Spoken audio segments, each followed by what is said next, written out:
Mesdames et messieurs, bonjour.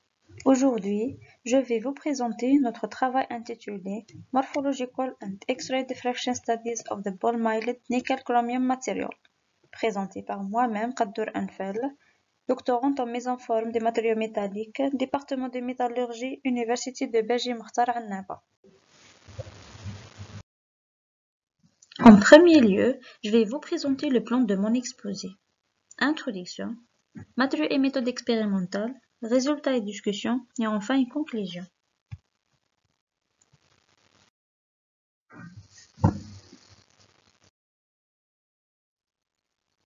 Les matériaux nanostructurés reçoivent un grand intérêt dans le domaine de l'ingénierie des matériaux en raison de leurs propriétés intéressantes comparées aux matériaux à gros grains.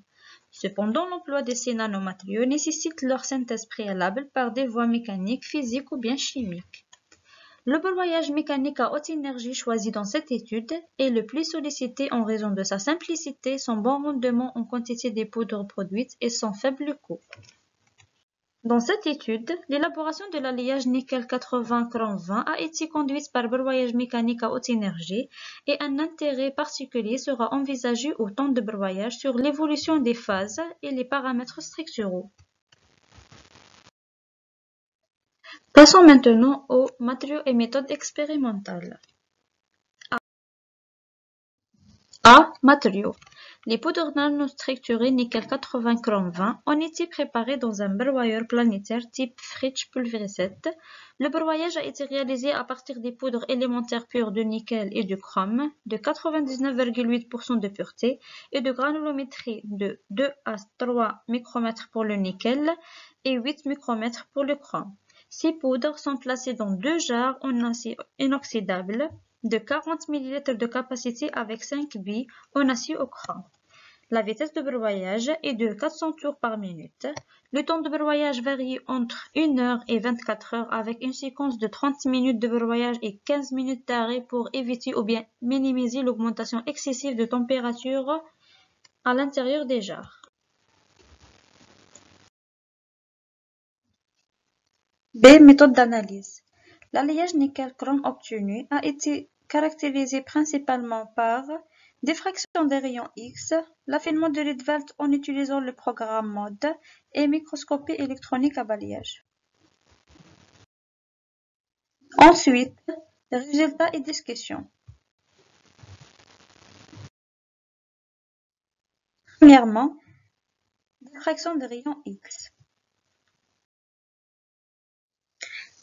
Les diagrammes de DRX des éléments purs présentent les pics caractéristiques du nickel, structure cubique à face centrée avec un paramètre de maille A égale à 0,3524 nanomètres, et du chrome, structure cubique centrée avec A égale à 0,2883 nanomètres.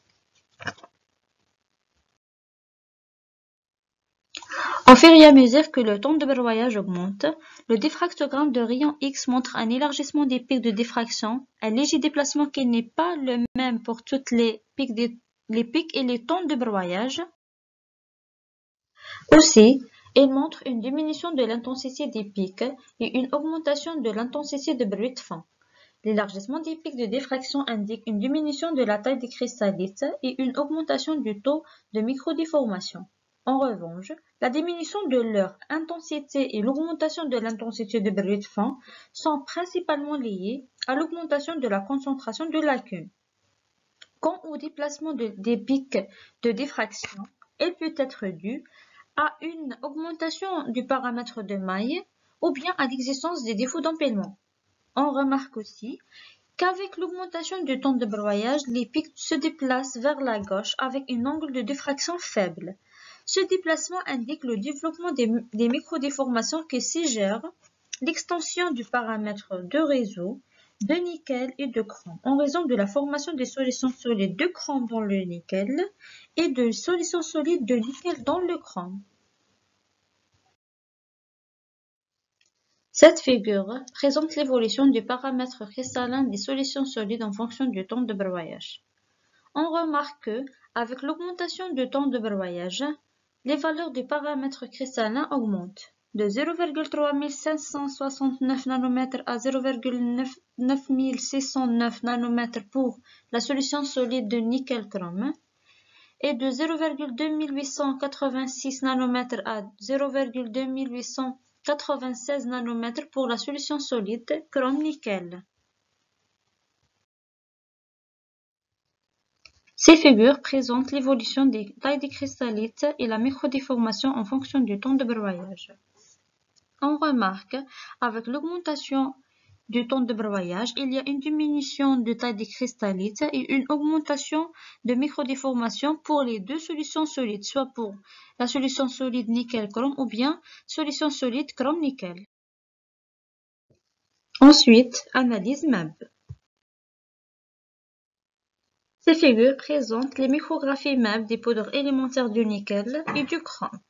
Il est observé que les particules de nickel sont très fines et de forme globuleuse, alors que les particules de chrome sont plus grosses avec une forme angulaire et allongée. À partir de ces images MAB, on peut voir que après 1 heure de broyage, les particules sont mélangées et elles étaient encore séparées. On peut observer aussi la création des structures lamellulaires soudées à froid constituées de couches de nickel et de chrome où la majorité des particules de poudre sont écrasées par la pression résultante de la collision entre les billes et entre les billes et les parois des jarres, avec une énergie cinétique élevée. La structure en couche est le résultat d'une déformation plastique à haute énergie provoquée par un impact intensif et répétitif des billes sur la poudre. Le mécanisme de formation d'une telle structure lamellulaire multicouche et allongée résulte de la condensation répétitive des poudres par soudage à froid et fracture. Le mécanisme de formation se poursuit jusqu'à ce que cette structure devienne la plus fine possible. La coexistence de grandes et de petites particules peut être liée à la tendance des petites particules à être soudées ensemble et des grandes particules à se fracturer dans des conditions stables. En conclusion, les poudres nanostructurées nickel 80 chrome 20 ont été préparées par broyage mécanique haute énergie dans un broyeur à billes P7 à partir des poudres pures du nickel et de chrome. Les observations morphologiques montrent la dominance de la fracturation des particules des poudres pour une courte durée de broyage, de 1 heure à 6 heures. L'augmentation du temps de broyage entraîne une création d'une grande quantité de défauts cristallins, dû à la forte déformation plastique, conduit à la fragmentation des particules de poudre broyées pendant 12 heures. La réduction de la taille moyenne des particules à des temps de broyage plus élevés pourrait être liée à l'écrasage des particules de poudre tendre, ce qui les rend plus fragiles. Les résultats de la diffraction des rayons X ont montré qu'avec l'augmentation du temps de broyage, il y a un développement de la microdéformation qui suggère l'extension du paramètre de réseau de nickel et de chrome en raison de la formation de deux solutions solides, nickel-chrome et chrome-nickel.